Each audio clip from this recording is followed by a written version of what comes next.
Museums have always been a popular center for information and culture, consistently harboring interest from people around the world. Museums aim to showcase historic events and cultural importance through various specified means. Participatory experience have become a growing element of cultural experiences, as stated by Cutler, and museums provide opportunities to access information in such interactive, engaging, and consumer-centered manner. They are essentially hubs of information and visualized education, making the material come to life in many aspects. Virtual museums, according to Encyclopaedia Britannica, are a collection of digitally recorded images, sound files, text documents, and other data of historical, scientific, or cultural interest that are accessed through electronic media. A virtual museum does not house actual objects, and most virtual museums are sponsored by institutional museums and are directly dependent upon their existing collections.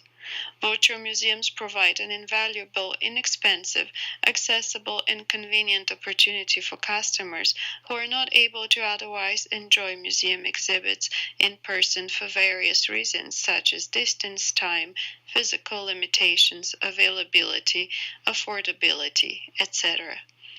With more than 500 virtual exhibits, the Virtual Museum of Canada is the largest source of online content and experiences shared by large and small Canadian museums and heritage organizations. These online exhibits explore history, culture, science, and the arts, and feature fascinating stories and treasures from communities across the country. A wealth of learning resources is also available to teachers. In 2014, the federal government transferred the Virtual Museum of Canada to the Canadian Museum of History. The museum's mandate is to enhance Canadian knowledge, understanding, and appreciation of events, experiences, people, and objects that reflect and have shaped Canada's history and identity. The addition to this program helps the museum in its mission to raise the profile of Canadian history and culture on the national and international stage. Through its investment programs, Virtual Museum Canada helps museums and heritage organizations share their stories and collections online through the Virtual Exhibits program that is intended for large, multi-year projects, and the Community Memories program, which is intended for smaller, local history projects. Under these two investment programs, eligible applicants are invited to submit proposals to produce digital content. The Virtual Museum of Canada was established in 2001 and was transferred to the Canadian Museum of History in 2014, where it is overseen by the Canadian Heritage Information Network. The Virtual Museum acts as an aggregator of Canadiana, allowing various institutions to provide content, including close to 1,600 museums, other government agencies, educational institutions, and the private sector. This can lead to a discontinuity in the look and feel of the various exhibits, each of which is designed and created by sometimes vastly different organizations, each with a different artistic sensibility and varying levels of technical expertise. Most exhibits are hosted by the VMC, although some links in the VMC will actually take you to sites hosted on other servers, which can lead to difficulties returning to the VMC as the hosting site may have no links which can be used to return, forcing the user to repeatedly use the back button in their browser.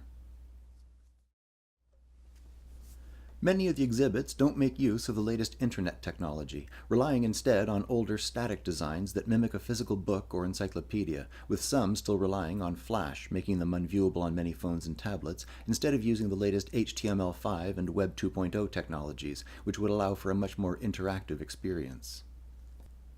This approach removes much of the interactivity and personal interaction with other people that a visit to a real museum provides. There's a lot to be said for spending time in a physical space surrounded by other visitors, sharing in the enjoyment that comes with taking in the culture and history that the displays and artifacts provide. You're limited in your ability to truly examine the art or artifacts by the photos and resolutions provided by the creators of the displays. This contrasts with the many museums that offer the opportunity to study their collections in high resolution and sometimes in 3 dimensions.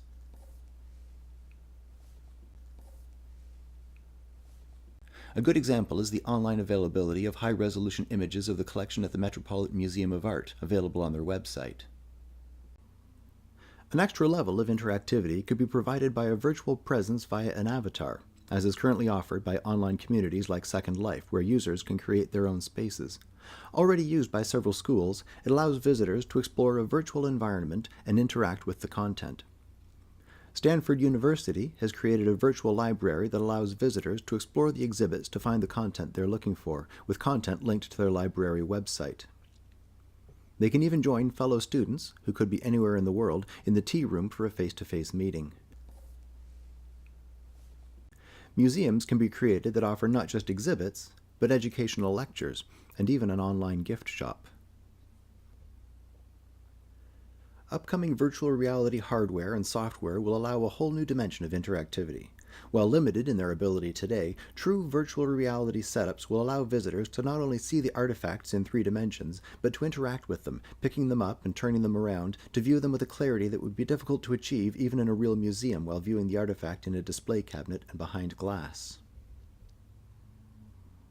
With simpler hardware needs, video streaming could allow visitors to explore a virtual museum using technology along the lines of Skype or FaceTime, seeing not just the exhibits, but other visitors as well, allowing them to share the experience together, discussing what they're viewing and sharing ideas and opinions in real time. An additional method of creating discussion and participation is to include hashtags with exhibit descriptions. The use of hashtags and social media applications like Instagram provide ways to engage with the content of exhibition in creative ways. By selecting a photo subject and presenting a hashtag along with its description, visitors reframe and represent the content in new ways. This is an example of an asynchronous model of participation and networking to facilitate discussion. Visitors use social media to engage with exhibitions in rich and varied ways. These practices connect the experiences of museum visitors to a much broader online public. By building on these emerging practices, museums have the chance to enrich visitors' experiences and to extend their reach beyond museum walls.